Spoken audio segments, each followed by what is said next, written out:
Good morning.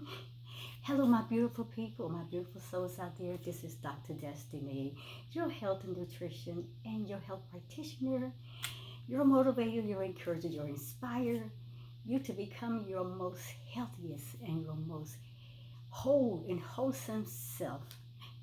That is what I do. I teach us about the whole man.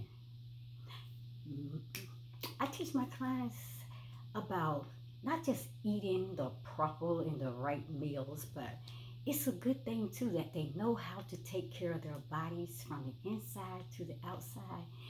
And that's just not only talking about food, but exercising and talking about what you put on your body. It's what you're taking, medicines. I mean, those things. It's a lot.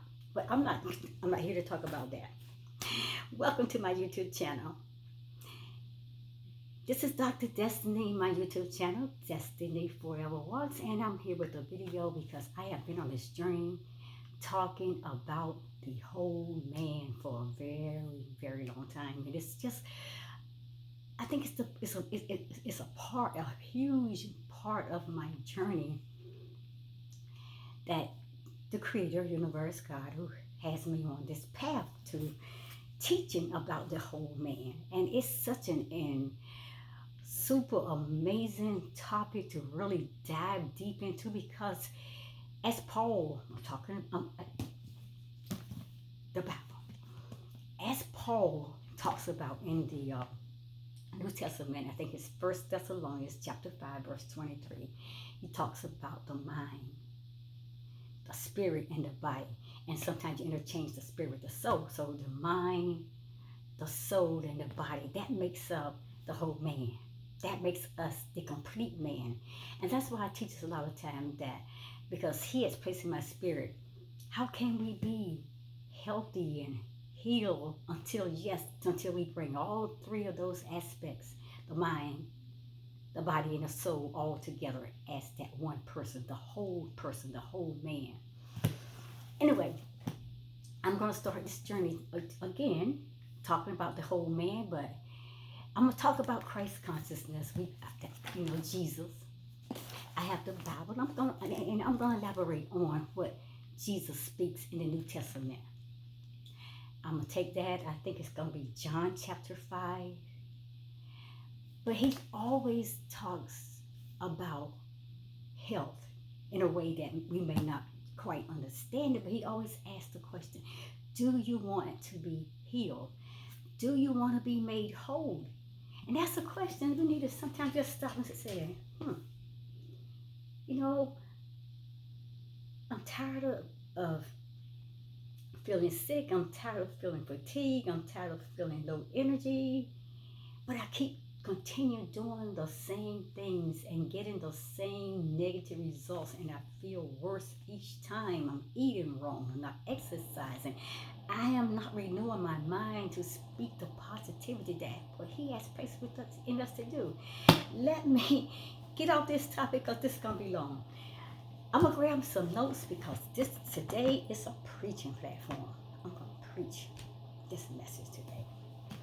So I'm taking this message from John chapter 5. And if you go to me in your Bibles, you're going to see exactly what I am talking about.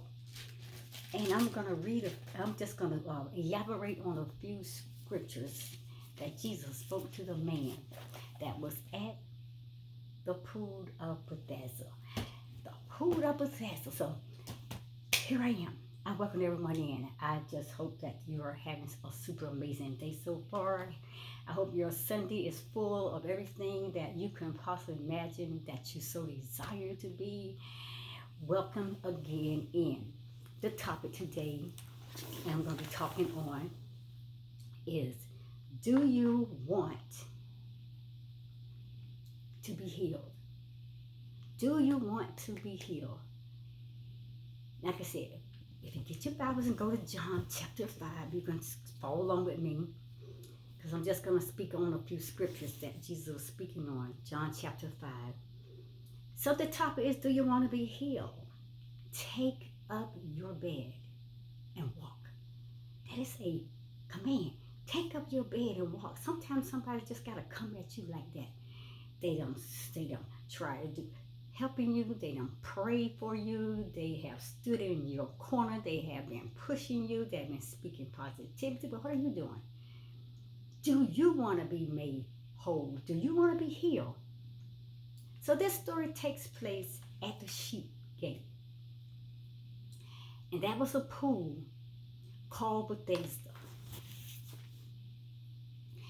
which had 5 porches. And these 5 porches, there lay multitude of invalids, blind people, lame people, and paralyzed people. But that one man was there who had been ill, who had been laying there.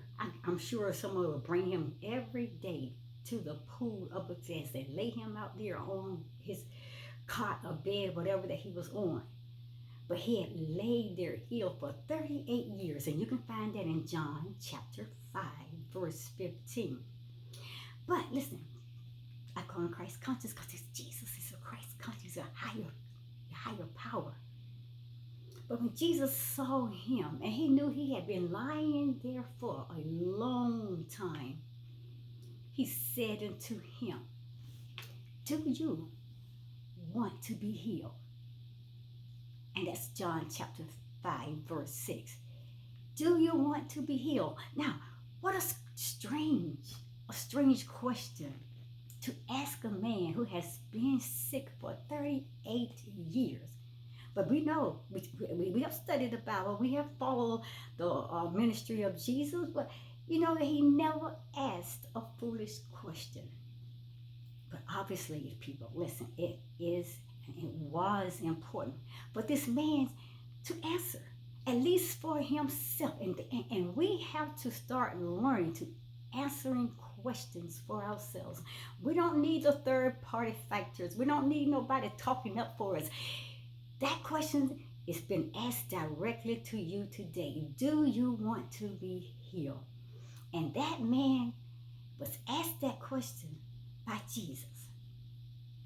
And at least he had to answer that question for himself. But listen, I know many people today who do not want to be healed. And don't let that surprise you. They don't want to be healed. They love the attention they're getting. They love someone waiting on them. They love someone pampering on them. But when people do that, when you're allowing people to do that, they are taking away your power, your freedom, and overall they're taking away the health, your whole man. And I know people today who don't want to be healed.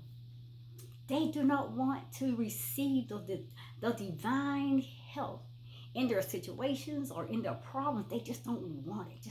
Just don't bother me. Just keep giving me what I want. Let me keep asking you. You keep providing for me. That's all I want. The attention. They do not want to be helped out of their weaknesses. They love their weakness. They love their helplessness. They love the attention. They love someone just pouring everything at their feet. And they rather lay in miserableness and lay in that place of not being whole and healthy and complete because they seek the outside attention more than being healed on the inside. They are always craving the attention of others through their helplessness. And they sometimes flee. They flee. They run away from the responsibilities of their own lives. And I have even seen people turn their backs on a way of being delivered. Turn their backs on a way of deliverance that they knew that will help them because they did not want to be healed. Listen to the question that Jesus asked the lame man in John chapter 5, verse 6. Do you want to be healed? You got to answer that for yourself. And I'm sure if this man had answered Jesus along these lines, then hey, Jesus would have gone on his way and would have not done anything for him. Let me tell you, and you got to stop trying. If you stay out there beating yourself up trying to help people that don't want to be helped, you cannot help someone who does not want to be helped. You cannot give someone healing if they don't want it. You cannot do anything for anybody unless they got to want it bad enough. They got to put the work in, the time in it, the efforts in it, the faith in it. They got to put the fight in it. They got to want it bad enough. Do you want to be made whole? Or do you want to be healed? You're going to have to want it. And one of the things that is true, the divine creator, God himself of this universe, he moves along us. And he will only ask the question of those who really want it bad enough. He knows you're hungry. He said if you thirst after hungriness and righteousness, he said you shall be filled. He knows your heart desires. He knows what you want. But you got to know for yourself. And he will only ask those questions of those who really want to be healed, who really want to be whole. And he will say nothing to those who don't want it. Because he already knows what you want. He already knows he knows what you need, and he knows what you want. But do you know? Do you have the fight? Do you have the zeal? Do you have that thirst and hunger for the whole man to come alive? Your mind, your soul, and your whole body. So, but listen to this. Some people, perhaps, may have not yet reached the place that this lame man had reached. He was at the place of giving up, the place of hopelessness, the place of not wanting to receive help anymore. He had given up. And perhaps some of you have reached that place. Because they are not helpless enough yet. They are not ready to give up on our human efforts to solve that problem. Some of you are still out there fighting. Some of you still out there trying to get to that pool. Some of you are still out there trying to get to that place of healing. Some of you out there is trying to reach that place that you know that he is calling you. I don't care how bad that you may feel, but you still have not given up. Don't give up. Keep asking yourself, how bad do I want it? Do I want to be healed? Do I want to be whole? And these people are not ready yet. Some of them, they're not ready to admit that they cannot make it on their own. And some people were to fake it. And you hear people always say, you fake it till you make it. You better stop trying to fake something because you're never going to make it that way.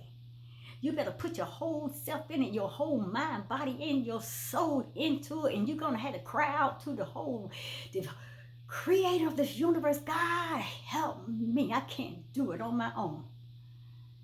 I can't do it in the power and the strength of anybody else. I have to do it in my own power. Create in me the power and strength. Give me the resilience. Give me the fight. Give me what I need to continue to make it each day to the place that I know that you're calling me to be. Even though I am weak in my body, even though I'm struggling in my situation, even though sickness has maybe fallen on me, heal me. I want to be made whole.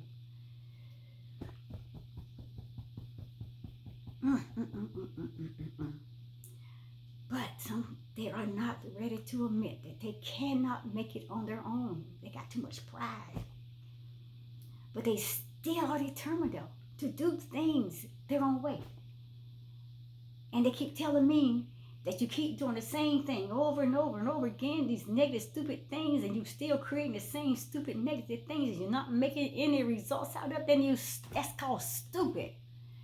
Doing the same thing over and over again, which is negative, which is against you, which is hurting you, which is damaging you, and not getting any positive results, that is stupid.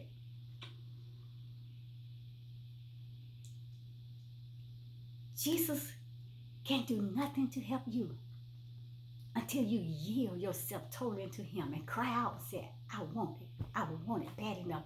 I'm going to fight. I'm not quitting. I'm not giving up. If indeed there are some here that I'm talking to out there that can identify with this lame man, then you better answer the question yourself. Answer the question, do I want to be healed? Do I want to be made whole?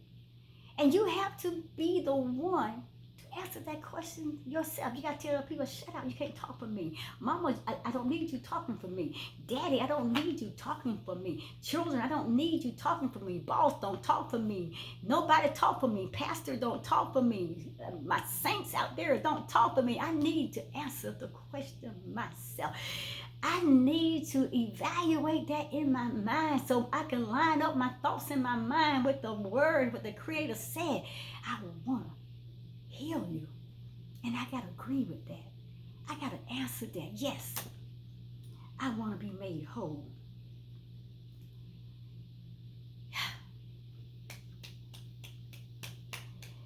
Do you want to be healed? You have to be the one to answer that question for yourself. And if you say, not yet, or no, I don't, then there is nothing more for you to receive. But whatever that you put out, whatever you send out, whether it's negative, whether it's positive, you're going to receive it right back. If you send out these negative thoughts saying no, you're going to get negative back, negative results. So you're going to receive nothing. So you just as well just turn off your mind, turn off the camera, stop the message, close your ears and not listen any further. Because God already knows. If you are sincere about everything and anything that you are saying out of your mouth, He knows your thoughts and your words before you even come out of your mouth. But this man at the pool of Bethesda, he wanted to be healed. Even though it took him 38 years, we can say, yeah, that was a lot of excuses when he came up and said, every time I step out to go and try to get to the pool, when the angel came in to stir the water, somebody stepped in front of me. We may sound like an excuse, but he wanted to be whole. It took him 38 years, people. This man at the pool of Bethesda, he wanted to be whole. He wanted to be healed. But now notice his answer. Notice what he said. The sick man answered Jesus. He said, sir, I have no man to put me in the pool when the water is troubled. And why I am going another steps down before me. And that's John chapter 5, verse 7. It sounds like an excuse. I have no one to put me in the water. It says every year that angel will come annually and will stir the water. And during the time the water was being stirred by the angel, if you stepped into that pool of Bethesda, you received your healing. But he laid on a cot, he laid on his mat, he laid on his bed, and he never could make it to the pool, not close enough where he could roll over into it. But he wanted to be healed. So in other words, this lame man is saying, yes, I want to be healed, but I cannot get to the place that I need to be. I cannot. He said, I have tried and I've tried and I've done everything that I know how to do. But have you asked God? Have you given up trying to do it in your own powers and just say, I surrender my all to you. God, I need you to help me. That man, that lame man, he wanted to get into that water. He wanted to be healed. But he lacked the ability because his body was lame. And he had no one to help him. He had given up. He had given up. He had no hope. He was hopeless. But Jesus saw him lying there for so long. And he just came up to him and said, do you want to be healed? And the lame man wanted to be healed. Now, many people are like that today. I'm so serious. Y'all better hear me. You better hear me. I'm going to preach this to you because I'm telling you like it is. A lot of people are still like this today. They have given up on their situations. They have given up in their life. They have given up on their families. They have given up on their children, their wives, their husbands. They have given up on their friends. They have given up on a lot of things. They have given up on their health. They have given up on life. Refusing to believe that there is any hope to change their situation, refusing to believe there are any hope to change their circumstances, to change their poor health. They see no way from a human viewpoint. So they have quit, they have fallen back, they have resigned themselves to being weak. They have resigned themselves to failing, and they have become hopeless people. As long as when you continue to remain in that place of hopelessness and helplessness, then you're going to stay there for the rest of your life. But if you hunger and thirst after righteousness, you shall be filled. If you hunger and thirst long and hard enough, he knows your desire. He knows what you need. He knows what you're fighting for. He said, I will fight for you.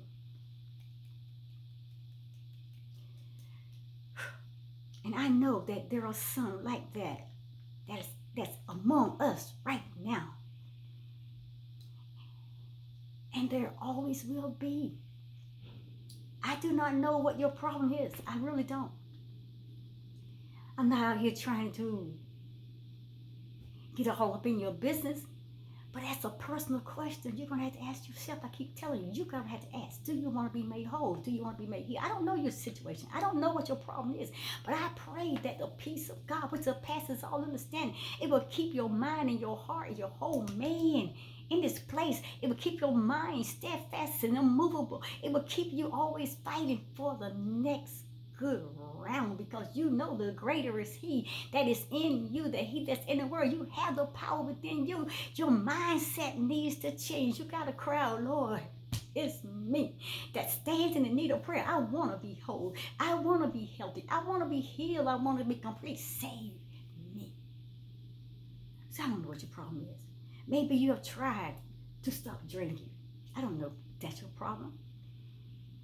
And you know that alcohol is killing you, your mind, your body. It's killing your life. It's killing your families. It's destroying your relationships. It's destroying your home. But you want to stop drinking that alcohol. You thought that you had it all under control. But you find yourself standing at the bottle again, pouring it down, getting drunk. You'll try to stop it, but then you discover, hey, I can't do it. I can't stop drinking. I can't give it up. And it's amazing to me how people casually feel that they are in control of something. They are in control of something that has really, they really don't. But it's just amazing. It just amazed me how many people casually feel that they are in control of something they really have no control over at all.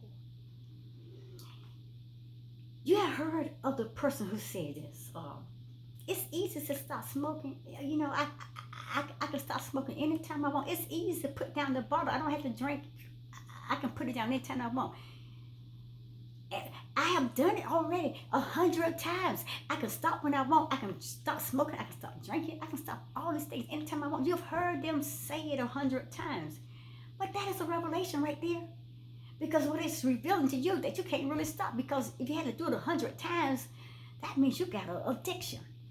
The revelation is, of course, that you don't have no control, that you have no control, you have no power over that thing that is dominating your life, keeping you in that place of being drunk, keeping you in that place of using drugs, and keeping you in that place of losing it all.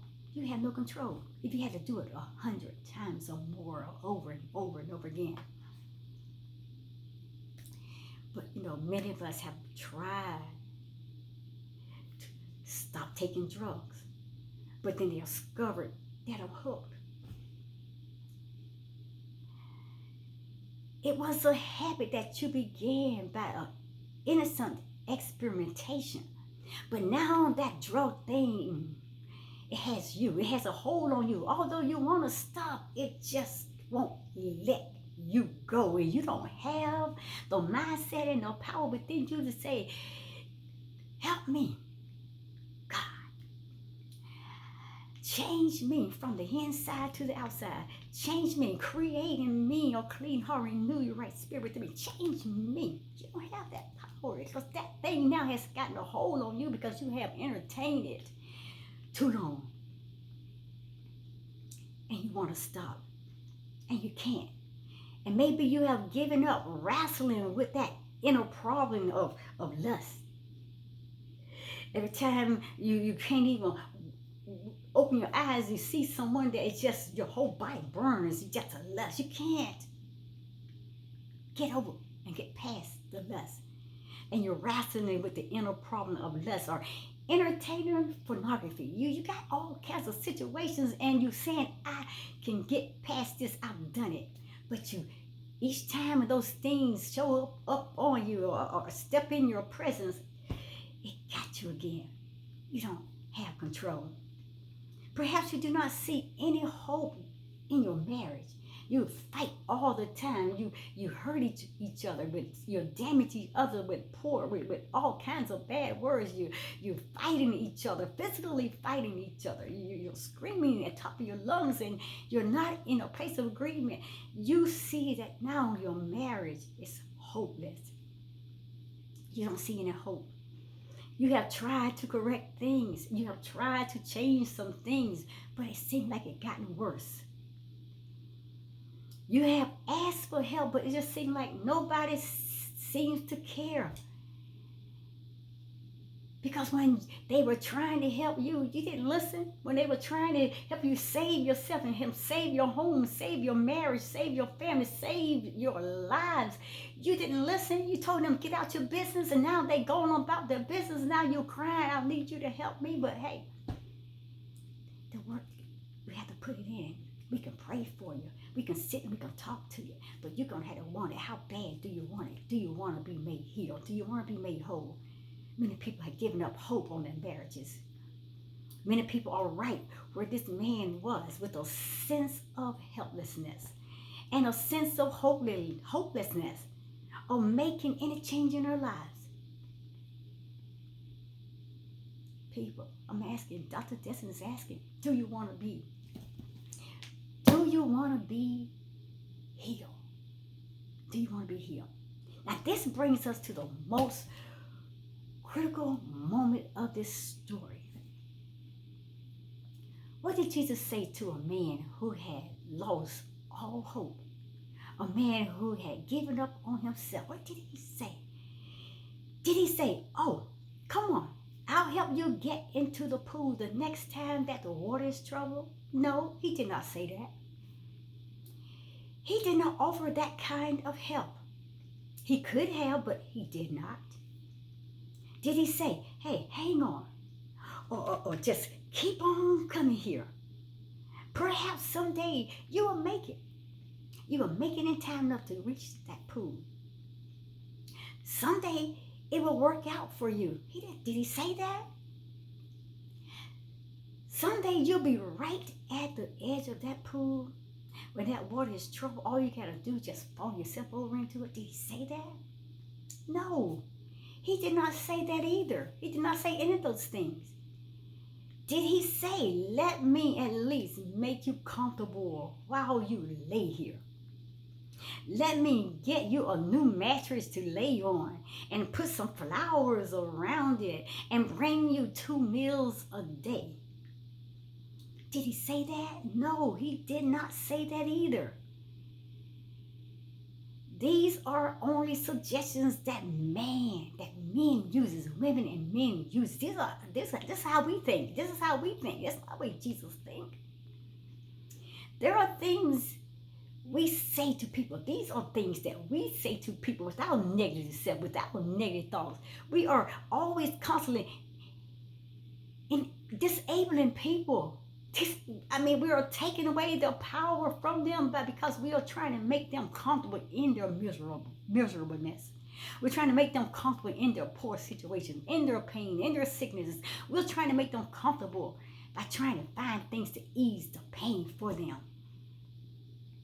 These are things that people will say, not Jesus.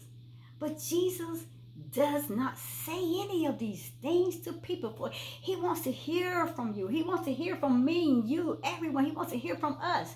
The things that we want. He wants us to cry out and say, hey, help me. This is what I want. And he wanted that lame man to tell him what he wanted. When I asked the question, I want you to give me the answer. What do you want? Do you want to be made healed? Do you want to be made whole?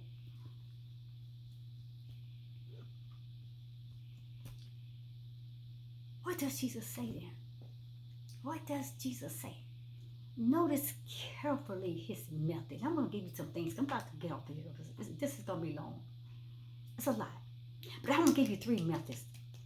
What does Jesus say then? Notice carefully his method. I'm going to read it. First, he asks an impossible thing. Secondly, he removes all possibility of a relapse. And third, he expects a continuous success. And all of those things that Jesus presented are involved in these words in John chapter 5, verses 8b and 9a. He said, rise. That's action. Take up your bed. Action. And walk. That is all action. Rise, take up your bed and walk. And once the man was healed, he took up his bed and he walked.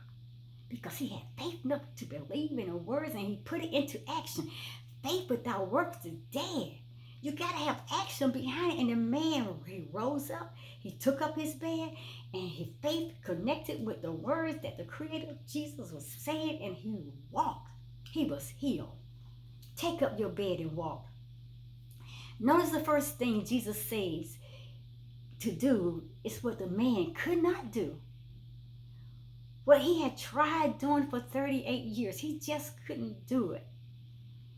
On what basis does Jesus say that these words to him? On what basis does Jesus say these words to him? It is important to see that. We have to see it. Because somehow this man senses what that basis was.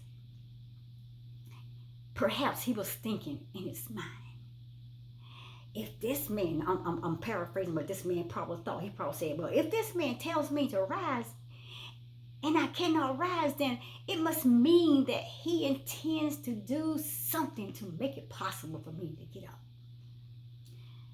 Thus, though, this man's faith is transformed or is transferred from his own efforts now onto Jesus. Now, he must do it. This is what this man thinking. Now, he must do it. I have transferred my faith onto Jesus' effort. Now, he must do it because the man said in himself, I can't. The man must also have reasons somewhat along these lines. If this man is going to help me, then I have got to decide for myself to do something. Or whatever that he's telling me to do it, I gotta put my faith to action. I got to line myself up with his words. I gotta believe. I gotta activate everything that he's telling me. Faith without works is dead. And I'm gonna end here because I'm gonna pick up something later. But this is a critical clue many miss when they are looking for help from God. And there is always something God tells us to believe. There's always something he's telling us to do and to act on. And this is a word of action. This is a word of action. Rise, take up your bed, and walk. There is always something that God tells them or tells us to believe in. He's always, like he told this man, he's always telling us something to believe in, something to do, and something to act on. The word of action. Jesus did not say, try to build your faith in your mind. Try to fasten your thoughts on this or that. He tells the man to do something. Rise, people. Stand up. Obviously, it was Jesus' will that this man should do what he told him to do. And in that moment, that man's will, it agreed with the will of God. The power was there to do it. And the moment that your will aligned with the will of God, the moment that you agree with what he's saying, you put your faith to action, you're going to do it. That power's going to come in and take over you. You will have the power to do it. I do not know whether he felt anything or not. I don't know what the man was feeling. I wasn't in his body. I don't know what you're feeling. I'm not in your body. All I know is that strength came into that man's bones and into his muscles, and that man could stand. He knew he could stand, and he did it. Do you want to be made whole? Do you want to be healed? If that's the situation, that's what you want today, I'm telling you right now, take up your bed and walk. I'm going to stop there on part one, and I'll come back and I can finish up some more at another time. But that's part one. Do you want to be healed? Take up your bed and walk. This is Dr. Destiny. I'm signing out. John chapter 5. Check out what the Christ conscious Jesus was saying in John chapter 5. Read the whole entire chapter you have to. But there's a message for all of us, not just for that lame man who laid at the pool of Bethesda, who was lame for 38 years. That can be you today, lying in a situation, lying in a mess, lying in failing everything in life, just lying there, not getting up. Today, I'm encouraging you to get up. Take the action. Rise. Get up. Take your bed and just walk. I'm going to see you at part 2 of this video. Blessings to everyone. Blessings, blessings, blessings. I pray peace of God which surpasses understanding will keep your hearts and mind. I pray that you will rise up now and take your position. I pray now that you become the whole man from the inside to the outside. Your mind, your soul, and your body. Be thou healed. Be thou whole. Be thou wholesome, healthy, and complete. I will see you in the next video. Part 2 will be coming up another time.